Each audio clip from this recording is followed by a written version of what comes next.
Some Sheffield Wednesday fans, Johnson should never play in the shirt again. We'll talk about those frustrations along with Palmer, the brilliance of Beadle, that Preston result, and just what is wrong with Hillsborough at the moment. Is it becoming far too much toxic? And who are the best fans of the year who have visited Hillsborough? We are giving some Christmas cheer welcome. And thank you very much, of course, for joining us. If you haven't yet done so, press subscribe. This is 20 minutes of Sheffield Wednesday chat and reviews of all games. We've got Matt and Glyn with us. Andrew is off on holiday this week, so welcome for his debut.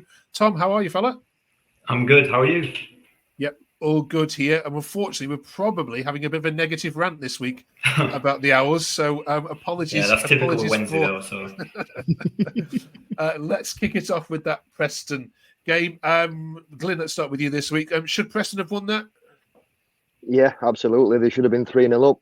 I'm not going to lie. We were dog awful, really. But I watched it again on Sunday morning, and it didn't seem as bad the second time round, to be honest. But we were for all Danny Röhl's positives, and it were a little bit of a weird setup for me. Bringing Palmer in as captain.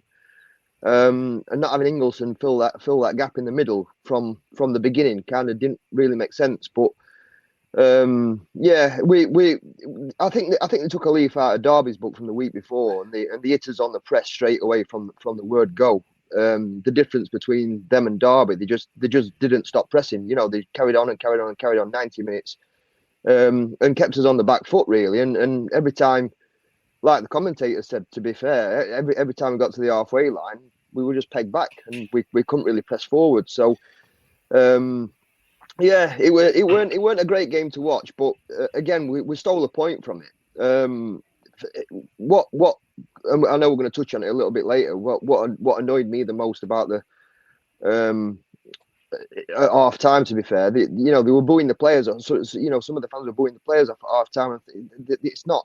I know we're going to bring it up a little bit later, so I'm not going to harp on about it. But that's not helpful. You're 1-0 down. You took the most points away.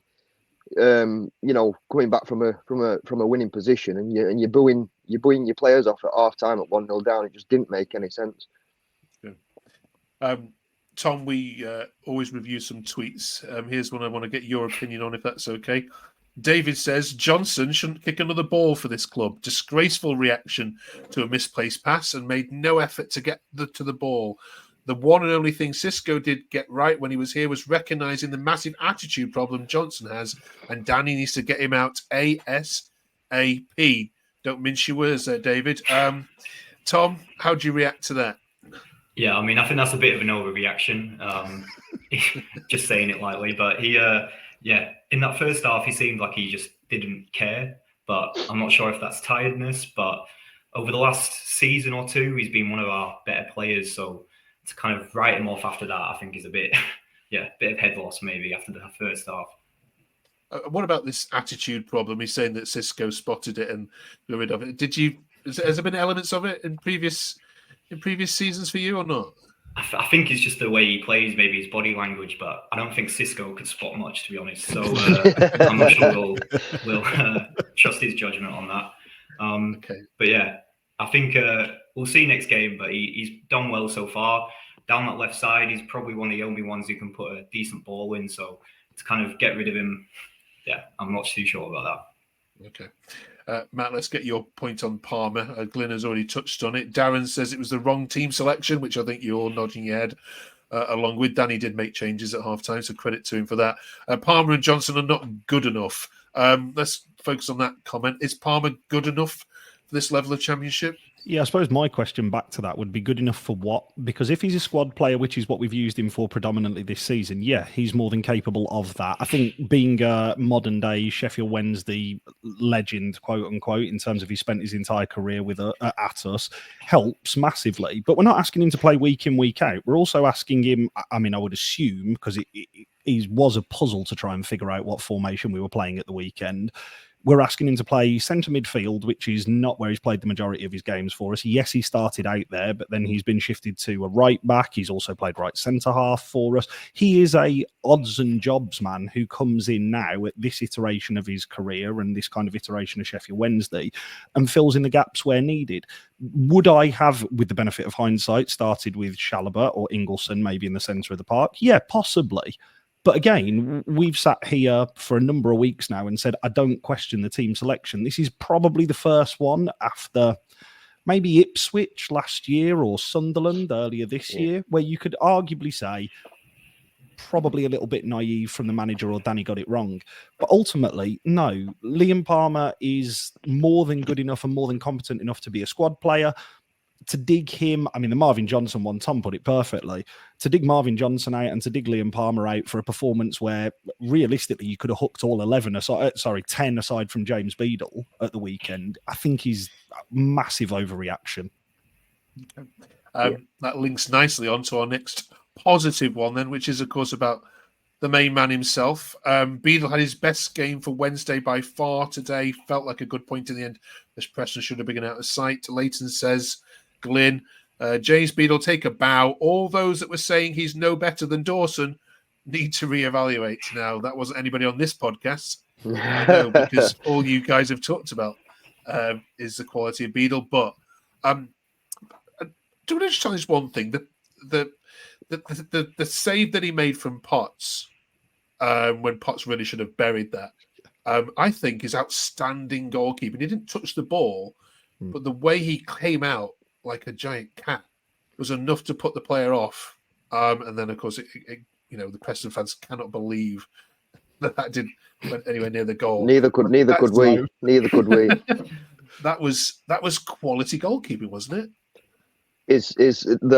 His presence absolutely saved that goal from going in, didn't it? And that's the difference between a top level goalkeeper and a League One lower table championship goalkeeper, in my opinion.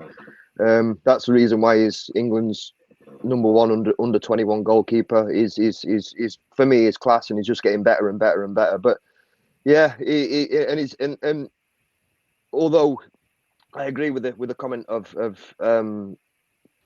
probably were his best game as in a Wednesday shirt, but week in, week out, he does these things, and I think now and only now it's starting to get noticed a lot more. But yeah, I love him to bits. Let's keep him and Shea Charles forever and a day.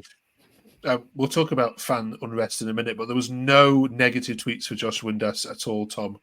Certainly that I can see, which was pleasing. This one says, Josh Windass appreciation tweet. He missed a pen, so what? We are a better team with him in it, and that is a fact. Do you agree with that, Tom? And also let us know who should take the penalty against Blackburn. Should you get one this week?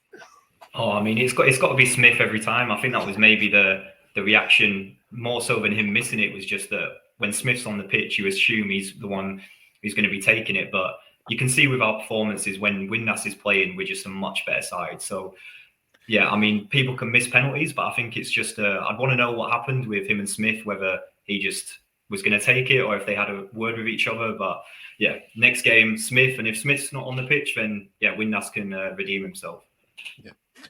Matt, only Sheffield Wednesday could wait all this time for a penalty at home and then miss it, couldn't they? Yeah, I mean, you mentioned it, Mark, in terms of that long wait for a penalty, and then we seem to now be getting one every other game. We had one at Hull, then we didn't get one at Derby, and now we've obviously got one at the weekend. So, yeah, following that trend, Blackburn won't be one, but Oxford, we are, to be fair, we are owed a penalty at Oxford after the Akinfenwa incident in League One. So we are definitely owed one. Now, again, Tom's got it completely right. Michael Smith was the natural penalty taker. I think he's taken 8 penalties for Sheffield Wednesday and scored 8 penalties for Sheffield Wednesday. I think with just leaving him on the pitch, the assumption is that he's going to take it. My only slight worry about the Josh Windass incident, I know he's a player who likes to kind of chirp at opposition. He got into a bit of a slagging match with the goalkeeper just before that penalty was taken. Now, I will say this, if you do that, you have to score. Because, as a goalkeeper, you're going to argue, I've got in his head, I've put him off and all the rest of it. Missing penalties happens. Like, it is what it is. The fact that we went then kicked on again to go and get the equaliser was really, a mark of how far this squad has come. We've said it a number of times. Last season, that just wouldn't have happened. We'd have been licking our wounds and feeling sorry for ourselves. Yeah. Even our Preston fans couldn't believe that Freddie Woodman had saved a penalty. It was, I think it was a poor penalty rather than a good save. I'll go with that one. All right, last week then, Glyn, I think I asked Matt, and you were there, that what's wrong with you at home? And Matt was talking about, it's because we don't like to have the ball, and we prefer to play without the ball. We're expected to have it. This is a suggestion from a tweet this week. I want to put this to you. Phil says, "I'll tell you why we're so poor at home at times. Because we are the worst fans for jumping all over our players when not playing the way we want them to play. The atmosphere is so toxic and negative at times. The away fans get behind the players regardless." Now, you pay your money. As far as I'm concerned, you can do what you want. But is it having an effect visibly on the players? 100%, and that tweet I agree with completely.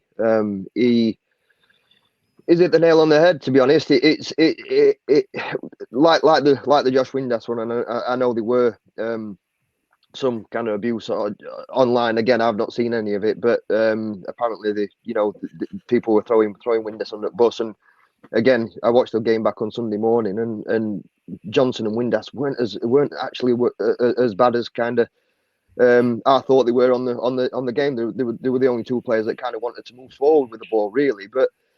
He misses a penalty, and he's all of a sudden we've got to let somebody else take penalties from now on, and blah blah blah. Don't worry about all the other ones that he scored, and and all the other goals and all the work that he does off the ball. He's missed one penalty, and that's it. We should get rid of him. It's frustrating. It's frustrating as a fan, and again, like I said earlier, we're booing the team off at half time, being 1-0 down, and we're still in the game, and there's still 45 minutes to go. And how many times have we come and won in the second half, and it's been a completely different game? We've took charge. Yeah, granted, not this time. I had a little bit of an argument with somebody, not an argument. I don't really argue, but a discussion. And I can do what I want. I can boo. But for me, if you're booing, you're not really a fan. We've had times in the past, haven't we, where rightly so we should be booing. Cisco ball, it was horrendous. It was really, really bad. And some of that absolutely were down to the players. A lot of that would obviously down to the manager. But there's a time and a place for me. And if a player has been horrendously, really, really bad week in, week out, then you've probably got a little bit of ammunition to go out there. And we haven't been great at home, absolutely, but yeah, we're grinding draws out here and there. And like I said last week, I think we're trying to play a zone game at home, if you like, and Danny Röhl touched on it, and that's the first time ever I've seen Danny Röhl angry as well after a game that we didn't do what we were supposed to do, and if we did do what we were supposed to do, it's a different game. So there's absolutely no call to get on the players' backs or boo them off at half time, not one little bit, and it's week in, week out, unfortunately. Tom, you are a junior member of this panel, so you may see this a different way. From where you are in the stands, how do you see it? Well, I mean, I'm actually living abroad at the moment, so I haven't been able to get to too many games. But from what I can tell, and the few times I've been and then watching it obviously on TV, I think it's just a bit of unrest. I think it's maybe just a hangover from previous seasons where you kind of know what's coming. If we concede, miss a chance, everyone's like, yeah, here we go again. So I think it's a bit of that. I think if we start, we go on a run of games, then when Hillsborough's rocking, there's not too many grounds like it. So I think we just got to get through it and just don't give the players too much stick when it's going wrong. Because at the moment, we're currently 9th. I don't think a lot of us would have expected to be that high up considering the performances. So I think we just got to take it as it comes. Cheers for that, both of you. Matt, you're a season ticket holder. Do you agree that people should be able to do what they want if they pay their money? Yeah, I agree with the sentiment, Mark. If you pay your money, you're well entitled to your opinion. you also can't be then critical of people who see it another way. Because one of the things that I think both Glyn and Tom have summed it up great there in terms of we as Sheffield Wednesday fans have been on such an up and down emotional roller coaster over the last, 3-4 years with relegations, battling for playoffs, losing out in a semi-final, going up, through the miracle of Hillsborough and all the rest of it, staying up on the last day last year. Let's take stock for a second. We're 9th with the 4th lowest budget in the division. Like, we are doing really, really well. I do get the idea that, you pay your money, you can boo. I go to 95% of the away games as well. The away support is more partisan. It is more sing-song. It is more kind of like backing of players. But you expect that away from home. You expect that with a small group of fans. Yeah, it's an away day. It's everything that surrounds it. At Hillsborough, yes, I would argue that the atmosphere is a little bit that. But again, we go back to the point that we've made several times. This is a club and a fan base that has been starved of any sort of success for 25 years. There's a lot of unrest surrounding, not necessarily the playing squad or the manager. There's a lot of unrest surrounding the club, the ownership of the club, the fact that, really seriously, this championship is pretty much open. You could talk about the top 2. Okay, cut those off. The top 6 is up for grabs this year. There is a lot of opportunity and scope for a side like Sheffield Wednesday to sneak into there if you get the investment. We can see that the manager and the players are playing most weeks, granted this week we were poor, most weeks to their absolute maximum. It is just that idea of, 20th place Preston turn up, can't score for love nor money or anything like that away from home. They rock up, they park the bus, and we're frustrated that we can't break them down because we know that had we put in the level of performance that we did, say, against QPR, against, say, Luton, against, say, the first half, and definitely not second half against Watford, but the first half against Watford, we score, we go on and take the win. From that game, we go on, we get level, we take the win. It just didn't happen on Saturday, and that is going to happen. And I think as a fan base, we have to get used to that. And that is something that doesn't come easy to Sheffield Wednesday fans because we are, as everybody, we will peddle it out all the time. We're a massive club and all the rest of it. But with playing for Sheffield Wednesday, the trade-off to it is when it's good, it is really, really good to be a Sheffield Wednesday player and you are, you are loved and every single game is like a party. Trade-off to that is when it's bad or players are... There was an incident with Marvin Johnson at the weekend where he could have caught a ball on the halfway line very comfortably and he jogged and he was more interested in screaming at the player who'd misplaced the pass maybe 3 yards to the right of him. Fans are going to see that because, Sheffield is an incredibly working class city. We want to see the basics being done right. And Danny Röhl rightly came out and said after the game, we just turned up and felt that we were going to, we just felt we were going to turn up and we can play without doing the basics. We are not at that level. So actually... Yeah, the atmosphere was poor, but the atmosphere has been poor for a while at Hillsborough. I do get it, but also I don't think it helps. It doesn't help. It does filter down onto the pitch. Okay. Great response. I saw one reply related to it that said, short memories, mate. 4 years ago, we were away at Barnsley in League One. This week, we play Blackburn, and the winner's going to get closer to the playoffs to go up to the Premier League. So come on, let's put it into perspective. Set pieces are also on the agenda this week because the whole football world has gone crazy, Tom, for how Arsenal are doing. So I wanted to get your views on set pieces. Yeah. Before that, should we dare look at the set piece league table? God, no. Should we have a guess? Tom, where do you think you are in this? I mean, relegation zone. If not far off. Yeah, sorry, that's the wrong one. That's the top half of it. I was just going to say, don't look at the don't look at the top half, Mark. There we are. You're not quite being relegated yet. I mean, just Burnley are there. They don't use set pieces as well. But Tom, why don't Sheffield Wednesday score more goals from set pieces?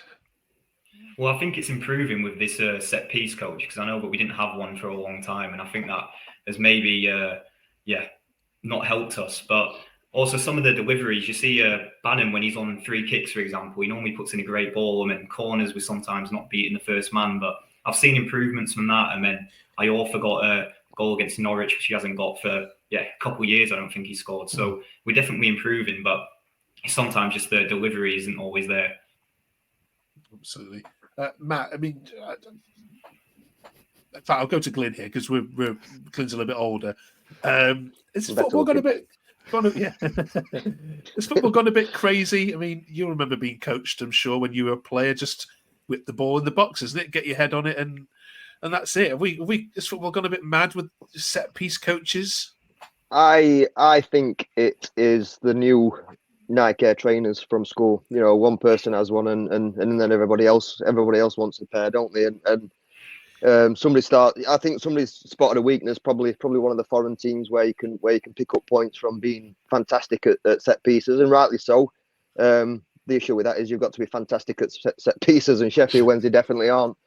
Barry Bannon can put a ball in a 5-pence piece from one end of pitch to other on a moving ball, but you know, ask him to take a free kick from 23 yards out, and unfortunately, well, you know, sometimes he can, sometimes he can't. It's just not consistent, is it? But yeah, I think more teams are trying things, and to be fair to Danny Röhl, when he first arrived, he did try to bring a set piece coach in. Mr. Chansiri said, "No, you're all right," and that's probably why we're sat fourth from the bottom in that league table. But yeah, you know, like Tom just said, I do feel we're getting better. There does seem to be a bit of a plan, other than, like you just said, Mark, whip it into the box and hope for the best. But once upon a time, that weren't a bad thing, was it? Absolutely. Why overcomplicate such a beautiful, simple game? In my view? Correct. Just hit it. Stay to the end of the video, because I'll be asking each of these three for who's the best ever dead ball specialist they've seen in a Sheffield Wednesday shirt. Stick around for that. Last week we were talking about the FA Cup draw, and you were all getting excited about possibly Arsenal away and Spurs away, and it's the most Sheffield Wednesday thing, isn't it? Matt, Mark, I'm thrilled. It's half an hour from my house. I'm absolutely delighted with it. I'm loving the travel distance. I'm not loving the fact that I've got to go and sit through yet another 90 minutes of Sheffield Wednesday versus Coventry. Yeah, it does feel a little bit like Groundhog Day. Like, we obviously played them twice in the league last year. We then played them twice in the cup. We then played them once in the league this year. We're about to play them in the cup again. You know it's going to go to a replay. You're absolutely nailed on it's going to go to a replay. 6 o'clock kickoff on a Saturday, again, for myself, not an issue. It's more convenient than it being at Hillsborough, I'll be honest. But it is a nightmare of a draw. And I can imagine every single Coventry fan that you will speak to will say exactly the same. They'll be like, if there was one team that you didn't want to draw, it was them. And of course, it's just kind of how it's happened. Ultimately, I think, we could do with a cup run. We spoke about that a little bit, kind of like down the line, that building momentum. We haven't got the largest squad in the division, but we have got a number of players who are fringe players who are all sort of very much the same level, and it'd be good to see them. It will also be very interesting to see who is left by the time that game rolls around, because, you know, we've got Pierce Charles, who every Sheffield Wednesday fan is anticipating goes out on loan, a very young and exciting goalkeeper who's been linked to Liverpool this past week. We've got players who are out on loan currently in Bailey Cadamartri, who is struggling for game time at Lincoln, so whether he'll come back into the fold. From that perspective, it's a great game. From everything else, absolute dog of a game. I can't wait for it to be over. Brilliant. Okay. I don't think there's any replays in this round. I hope not. I hope not, Mark. Honestly, I blooming hope not. I have to check on that. You just keep playing until you win. It could be a long day. The Coventry fans will say the same as Stoke fans and Sunderland. Stoke have just played Sunderland. They play them again the match before the FA Cup, and then they have to go and play them three times in a month. Fancy playing. Let's have to play Stoke 3 times. It could be worse. Right, we're also asking finally this week about the fans that have been to Hillsborough that have impressed you the most, because it's a season of goodwill, Tom. So, of the short amount of time that you've been there, or from your observations, who've been the best away fans in your view? Yeah, I don't know if I want to get pelters here, because I've only been to a few, but Leeds took a good following. I know that's going to get clicked up. Yeah, the comments. I can hear the comments now. Yeah. I won't be on next week, but you're doing so well. Okay. From what I've seen, though, I don't think there's been too many good ones, and I think that's mainly just been down to the games that have been at Hillsborough. It's not been. Obviously Watford got their route, but so maybe them. Okay, Glyn. It was Sunderland for me. I think they made the most noise. I think we get them both both tiers, didn't we? And rightly so. They were 4-0 up, and we just didn't turn up that day. So yeah, they tend to make a lot of noise when they're winning, don't they, Sunderland? So but we were, like I say, Hillsborough's been pretty poor for a long time, and even the away fans have been really, really quiet, to be honest. Okay, Matt. This season, Watford, because it was their best day out ever. And I bet they couldn't believe that their Christmas had come so early. Which, to be fair, if I was 6-2 up away from home, if I'd won one game at half time, I would have made a lot of noise. I thought Burnley were quite good as well. Burnley came to us and made an awful lot of noise. Usually at Hillsborough, you find that Leeds bring a good following, and obviously will travel well wherever they are just because of the size of the club and all the rest of it. But I think there was a nervous energy amongst a lot of their fans before the goal.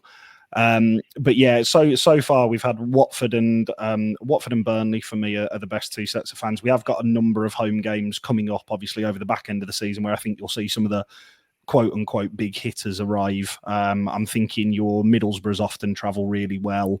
There'll be sides who are in and around that top half who travel really well as well. So yeah, credit as well, West Brom. West Brom made an awful racket when it went to 2-2, which sadly only lasted 60 seconds for them.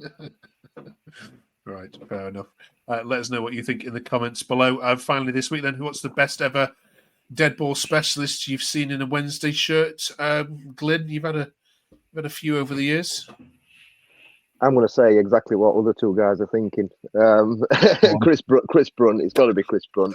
He's got an absolute wand of a left foot, hasn't he? The best left footer that's ever played for Wednesday aside of Barry Bannon. So just pure class. Just pure class. Tom? To be fair, I was thinking Izzy Brown or Darren Potter, someone of that ilk. But yeah, I think maybe just for style points, give it Liera, centre half taking free kicks with a skull cap on. You don't see that often, so he can get that one. Okay, Matt? I'll fill in the golden oldies section then. John Sheridan or Chris Waddle. Like both of whom, John Sheridan again could strike a ball more so for we know him more so for his volley, obviously at Wembley, the dink off the post against Man United. Chris Waddle against them down the road, 35 yards out. Ignore the fact that there's no wall. Ignore the fact the keeper should save it. It's a belter. But yeah, the correct answer is of course Glyn's Chris Brunt. I thought you were going to say Sibon. Because Sibon could hit. He could hit a ball. He could hit a ball. It's a really interesting point, Mark, because we actually haven't had what you would describe as a dead ball specialist for a long, long time. Like you were just rattling off about the corners. Like we had Marvin Johnson on corners at the weekend, and to actually see a ball delivered with pace was like, good, actually. What has gone on here? It is definitely a blind spot for us for sure. All right, let us know in the comments. I'm sure if Andrew were here, we'd hear about some famous footballer from the 70s and late 60s that filled one in. So Andrew, if you're watching, you can write it below. Happy anniversary to you. Right, you three, thank you very much. Thank you, of course, very much for watching. Blackburn this week and Oxford away. We'll be here in 7 days' time to review how both of those has gone. First trip to Oxford, Matt, for you, or have you been to the Kazan before? No, I was sadly there. I was there for the battle in League One where we conceded one of the strangest penalties that I've ever seen in my life, which was, I can't remember the Oxford player who tries to hurdle at him for Maywo, doesn't manage to do so, pushes him to the ground, and somehow it was given as an Oxford penalty. So yeah, no, it's not my first trip, but it'll be, we're obviously been reacquainted with Will Volks on the weekend, so yeah, it'll be. I know Oxford fans haven't been too high on him, but he will get a very good reception if he makes even a 2-second appearance on the pitch from Sheffield Wednesday fans. We remember him very fondly, even though he was only here for a couple of seasons. Okay, well, our Oxford podcast will tell you they don't want him anywhere near the pitch because he's been at fault for at least 4 goals. Sounds about right. Sounds about right. To be fair, Mark. Yeah. It's the Wednesday right up. Right, have a good week, everyone. See you. Yeah.